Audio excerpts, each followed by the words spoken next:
Y media en punto, vamos al encuentro de un amigo ante todo, que es el doctor Gerardo de la Paulera, economista. Ha escrito un libro muy interesante junto al historiador en economía Cortés Conde.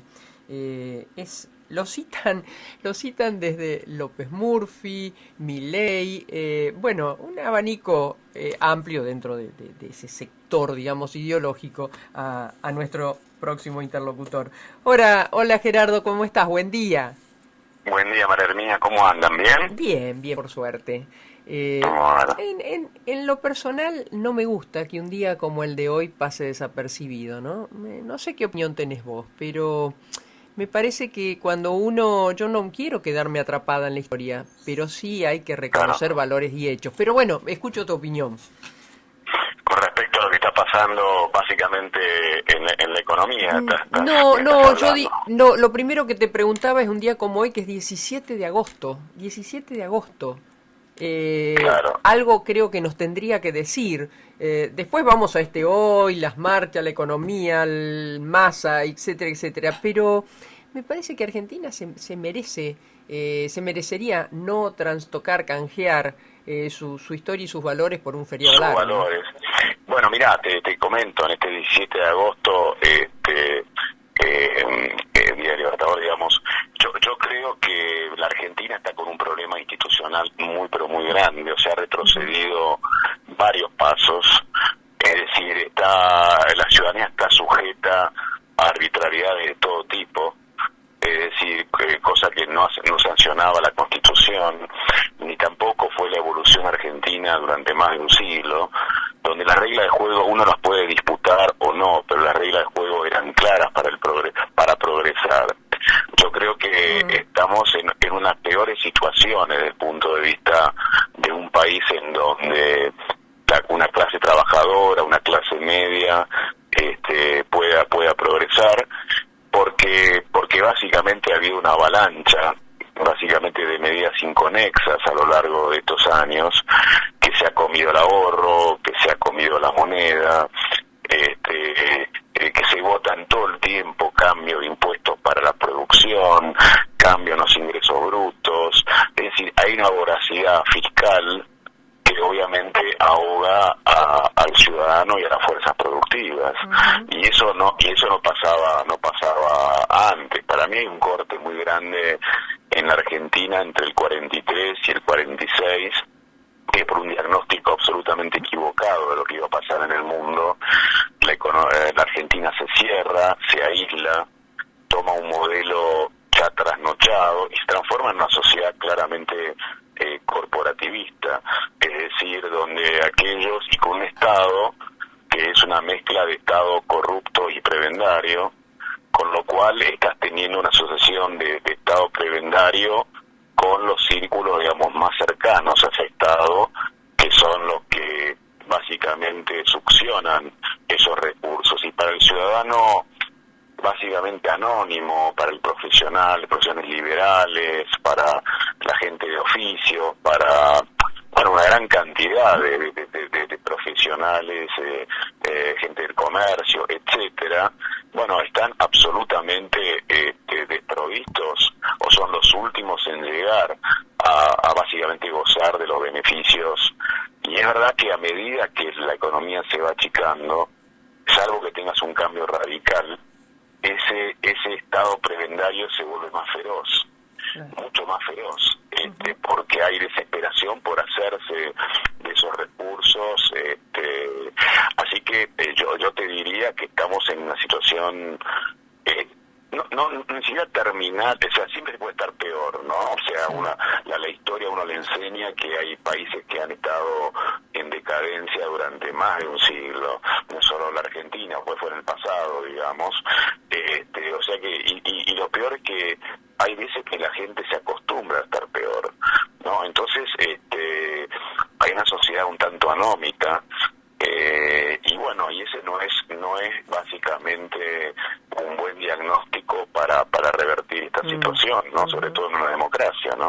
Así que yo te diría que es un día tristes. Yo creo que los próceres deben estar básicamente llorando, porque la Argentina no es lo que debía haber sido, ¿no? O sea, claramente pasa eso, ¿no? O sea, si ese es el enfoque que tengo un poquito más de Jerry, una ¿y retrospectiva histórica. tenés Sí. esperanzas de cambio? ¿Argentina tiene con qué? A ver, la Argentina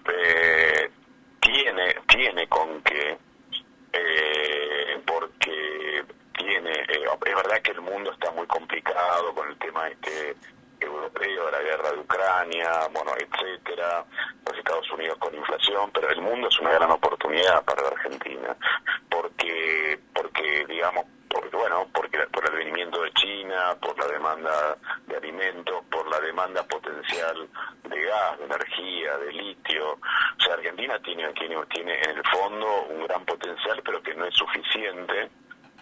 Es un país que tiene recursos, pero no es de los países más ricos del mundo. Ergo, para levantar de manera sostenible la calidad de vida de todos sus habitantes, te hace falta un factor muy importante, que es la educación, es decir, tu cabeza, los conocimientos, ¿no? O sea, ese maná del cielo que significa Vaca Muerta, el litio en el norte, la minería, en fin, por suerte tenés, digamos, la pampa húmeda y la pampa gringa siempre soportó muchísimo, digamos, la caída de la Argentina. No hay ninguna duda que básicamente ese sector fue soportando a través de la transferencia de ingresos.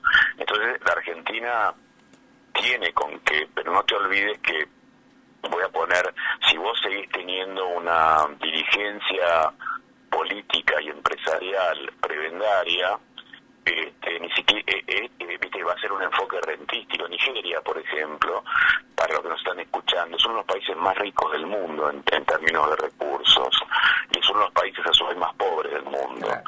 ¿Por qué? Porque tienes una oligarquía arriba que se lleva todos los frutos básicamente del producido de esos recursos. Quiere decir que vos tengas estos recursos latentes, si no tenés institucionalidad, no tenés regla de juego, no tenés políticas de Estado, es más, te puede jugar en contra, ¿no? Claro, pienso, por ejemplo, en todo el proceso de Finlandia, o lo que fueron en su oportunidad, unas décadas atrás, los tigres asiáticos, ¿no? Cómo pudieron revertirse y encontrar, bueno, la manera de hacerse ricos, ¿no? Sin tantas potencialidades. Sí, bueno, sin eso, por ejemplo, si uno toma el caso, ¿qué le pasa a Japón? Japón pierde la Segunda Guerra Mundial. Japón queda absolutamente destruido, todo su aparato productivo, absolutamente destruido. Tiene tiene una intervención de una persona que se llama el general MacArthur. Y MacArthur, en conjunto con la sociedad japonesa, reconstruyen al Japón. Es decir, que reconstruyen al Japón, lo dota del sistema productivo, hay una revolución más fuerte de la educación. Lo mismo pasa con Corea del Sur.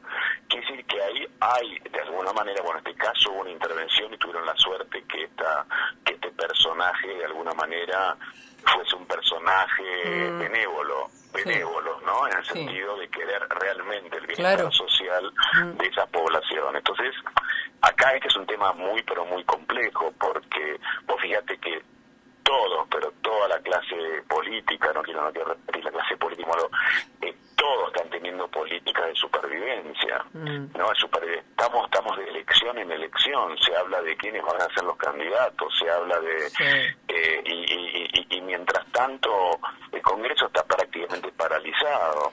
Entonces vos estás viendo una situación en donde... Vos sabés, perdón que te interrumpa, ¿no? Pero yendo a lo que vos decís el otro día, un destacadísimo hombre del Congreso de la Nación me decía, el Congreso, salvo el presupuesto, el Congreso está terminado en la era Fernández. Le digo, ¿cómo? Falta 1 año y medio. Créeme lo que te digo, está terminado, sí, ahí está la ley creo que de alcohol cero, y la ley que pide Massa que no es menor, del Consejo Agroindustrial Argentino. Dice, y punto. Claro, Claro, pero es absolutamente así. Y para lo único que se mueve el Congreso es siempre para lo mismo, para aumentar impuestos sobre la ciudadanía. Y si esa la voracidad, hay una voracidad, te digo, fiscal en todas, básicamente, los distritos políticos. Pero todo sale de un círculo muy reducido. Yo veía el otro día, hace 10 años que son los aportantes, son 7 millones y pico de gente. Bueno, es que no podés tener un país así, donde vos tenés un tercio de la población, un tercio, te diría yo, hasta de la población económicamente activa, que son los aportantes efectivos. Es decir, no existe algo, digamos, pero por eso te estoy diciendo, para los que pagan, para los que están pagando, porque no te olvides que hay una economía. Se calcula que la economía, digamos, paralela o la economía en negro, pero que no es solo el significado, lo que están en la economía paralela son de bajos ingresos. Hay muchísima evitación de impuestos en un montón de empresas y demás. Entonces, por un lado vos decís, ese es un tema ilegal, correcto. O sea, y por otra parte, si todas las pymes deberían pagar absolutamente todo el concierto de impuestos, básicamente quiebran. Claro. O sea, básicamente no. Entonces vos estás en este dilema ético. No es que esa persona por ahí tiene en su cabeza, en sus valores, no pagar. Pero si tiene que pagar exactamente todo lo que hay que pagar, no puede abrir sus cortinas, digamos, metálicas. Bueno, o sea, el primero que te obliga, perdón, ¿no? Se conoció, bueno, el tema de las tarifas que, entre paréntesis, y con todo respeto a quienes viven en el AMBA, como en tu caso, pero nosotros en el interior tenemos otro esquema totalmente. Ayer cuando veía a la Secretaria de Energía y a la Secretaria de AISA tener voces nacionales, yo digo, pero ya está, es un país, el del AMBA, y el resto somos todos nosotros que vivimos toda una historia absolutamente distinta. Sí, no, bueno, por supuesto, el AMBA y si en esas tarifas le quitasen lo impositivo, bueno, tendríamos que pagar otra cosa. Si se paga el consumo solamente, creo que es, no quiero arriesgar un número, pero me parece que es un 40%. Todo lo demás es impuesto. Bueno, bueno, todo lo demás es impuestos, baste ver, ese es un tema muy fundamental, yo diría, obviamente, para la ciudadanía y demás. Como tú dices, el AMBA ha sido siempre subsidiado, básicamente por un tema absolutamente electoral, claro. Sobre todo, ¿no? El Gran Buenos Aires ha sido subsidiado por ese tipo de razones, y fue absolutamente injusto y asimétrico con muchas de las provincias, ¿no? Y sobre todo las provincias más ricas, ¿no? O sea, o más ricas, más básicamente, sí, más productivas, que realmente le ponen el hombro, ¿no? Pero, por ejemplo, el otro caso que es bastante increíble, porque uno, a pesar de que Bataki dice que si uno viaja, está trayendo la producción. Si vos vas, y hay gente que viaja mucho por trabajo, mucho por temas científicos y demás, si vos el impuesto que hay básicamente sobre todo tipo de vuelos, el impuesto llega también al 70%. Claro. Es un disparate. Entonces, como que estás logrando básicamente que la ciudadanía esté encerrada. O sea, pero volviendo al tema, sí, que vos decís, yo veía esa, no solo veía básicamente esa conferencia de prensa, que fue vergonzosa, no solo vergonzoso desde el punto de vista de lo que estaban diciendo, fue vergonzoso desde el punto de vista del scratch, así innecesario de mostrar esas fotos y demás, fue porque es realmente impresionante que eso ocurra en un país. Y no solamente, y fue vergonzoso porque la secretaria de Energía dice que ella de Salta y que desconoce absolutamente, o sea, que por favor se prepare 3 horas antes de ir a una conferencia de prensa. Sí. Además lo escracharon, perdón, ¿no? Le cuento a la audiencia, entre tantos otros lo escracharon a Funes de Rioja. A ver, un Funes de Rioja que escrachan hoy y mañana, porque después del paro de hoy de la CGT, mañana, Sí, pasado, en 2 o 3 días más, lo tienen que llamar porque su marido, Massa, ministro de Economía, quiere acordar congelamiento de precios y salarios. claro, claro. No, por eso te estoy diciendo. O sea, lo que está ocurriendo acá es, bueno, como dicen muchos, es alargar la mecha. Massa obviamente tiene más peso porque el tridente de la coalición, Fernández, Massa, Cristina Kirchner, Massa está tratando básicamente yo diría con algunas medidas un poquitito más compactas, pero obviamente todas para chupar básicamente sangre de aquellos que producen. Esta entrevista no es para decir qué es lo que hay que hacer, pues no tenemos tiempo, ¿no? Pero no hay ninguna duda que tomó el toro por las astas para evitar una hiperinflación. Bueno, subió la tasa de interés para evitar una caída, lo que denominamos los economistas la demanda por dinero, y que se vaya al dólar y que el dólar explote. Es decir, hizo medidas básicamente de reestructuración de la deuda interna para también evitar que explote, básicamente por el lado inflacionario del Banco Central. O sea, ha tomado algunas medidas que obviamente ni Guzmán ni Batakis la tomaban. Y además está todo el show, digamos, de esta persona que es Massa, ¿no? O sea, que lleva consigo show, llega amigos empresarios que también que están colgados como más sociedad corporativista, que eso es imposible de ver, ¿no? Que lo apoyan más, o sea, como que entra básicamente con un equipo no solo, digamos, en el Estado, sino con un apoyo de algunos empresarios atados a negocios del Estado, y entonces, bueno, hay una sensación de tratar de mantener básicamente un dólar calmo. Un dólar calmo significa que vos básicamente vas a tratar de no tener una inflación que pase a 2 dígitos y demás, porque el ancla de la economía argentina es el dólar, quiere que querramos o no, porque no tenemos moneda. Entonces, lo que yo veo es que vamos a tener un plancito, como se dice. No es un programa económico y no es para definir, pero para nada. Pues fíjate que el aumento de la tasa de interés es muy recesivo para las pymes, porque significa que el capital de trabajo, o sea, la liquidez que necesitan previa a la entrega de la producción de las pymes, la tasa de interés le subió muchísimo. Eso es absolutamente recesivo. Y por otra parte le piden de congelar precios a esa pyme. Entonces, vos tenés una situación en donde si vos no revertís, no tenés una reforma monetaria, no haces una reforma fiscal, no haces una reforma cambiaria, no haces una reforma del Estado. Ahora, el problema es quién la hace.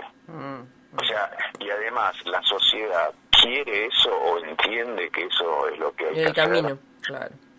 Yo no estoy tan seguro, ¿no? Así, yo no estoy. Vos en Buenos Aires, yo sé que tenemos poco tiempo, pero ¿qué es lo que pasa? Los restaurantes o los bares, digamos, de los jóvenes explotan. Ahora, ¿por qué explotan? Explotan porque vos llegaste a un país donde no hay futuro y por lo tanto te dedicas a tu satisfacción instantánea. Como el joven no llega a la clase media o a la clase media ni a un departamento ni a un auto, básicamente se consume y no puede ahorrar. Se consume ese salario. Yo no estoy, ¿no? Y entonces hay como una idea de cómo vos no tenés futuro. Y bueno, andá más o menos, viste, andá paso a paso, día a día, a ver lo que pasa, que es un poco lo que hace también nuestra clase dirigente. Y en eso te va peor, porque no hay un proyecto de país, no hay un proyecto que canalice la posibilidad del progreso. Y eso es muy lastimoso. Como vos empezaste esta entrevista, hoy un 17 de agosto, día tan importante, es bastante doloroso lo que estamos viendo, independientemente de que te digan qué bueno, Massa está dominando un poco más la situación. Acá hay que hacer un cambio básicamente radical. Ahora, ¿quién está dispuesto o qué coalición está dispuesta a hacer ese cambio radical con sustento básicamente una buena parte de la población? Hoy no te lo puedo contestar. Gracias, Jerry. Otro día hablamos sobre las medidas, pero muchas gracias por este panorama. Muchísimas gracias, sí, saludos a mí me encanta Rosario, así que en cualquier momento nos vemos allí, sé que estás viniendo para Buenos Aires, así que bueno, te agradezco mucho. Gracias a vos, un cariño. Gracias, Bueno, hemos conversado con el economista Gerardo de la Paulera. Atilra es artífice de un proyecto